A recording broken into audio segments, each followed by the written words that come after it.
This is Nokia's most refined Windows phone to date.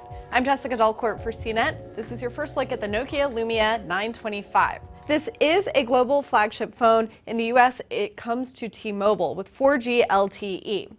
One of the most interesting things about this device is that with it, Nokia returns to metal. There's an aluminum frame around the outside. It's really lovely looking. It's encased in an aluminum frame. The fit and finish is really nice and tight. There aren't a lot of air gaps. Build quality is very good. Still, it isn't quite as sexy as the HTC One, but it is still pretty nice.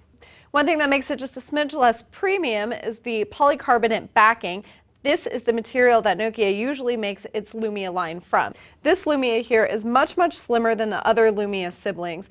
It feels a little bit wide in the hand. There's no real curve in the back, so it doesn't fit quite as snugly. Also, the buttons protrude a little bit. Some people might find that it pokes into their hands. I personally like it because it means that the buttons are a little bit easier to press. The rest of the specs on this phone are pretty much like the other Lumias. It's got a 4.5-inch super sensitive display. That means that you can wear gloves or use your fingernails to navigate it. It's also a little bit glare resistant so that when you take it outside, outdoor legibility should be pumped up a little bit. The camera is kind of a big deal on this phone. It's an 8.7 megapixel camera like all the other Lumias using Carl Zeiss optics. What's different about this one though is that it's got a 6-element lens instead of a 5-element lens. That's supposed to increase some of the clarity and brightness in outdoor shots. There's also a dual LED flash here, and that comes in handy especially with low light shots. It's used for focusing there. Nokia's done a really bang-up job with the low light photography, and that does not change in this phone. It's really excellent. You also have 1080p HD video that comes with this. Video quality is nice and smooth.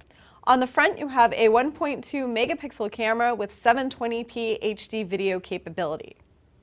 On the inside, there's the same 1.5 gigahertz dual-core Qualcomm Snapdragon S4 processor that you find in the other Lumias, so it's pretty fast.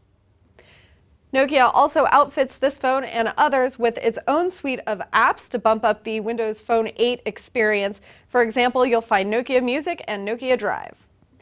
This is a really nice high-end Lumia phone. I really like it overall. One thing though is the timing is a little bit unfortunate because AT&T's exclusive of the Nokia Lumia 1020 is looming, and that one has a 41 megapixel camera. It will be much more expensive than this device though.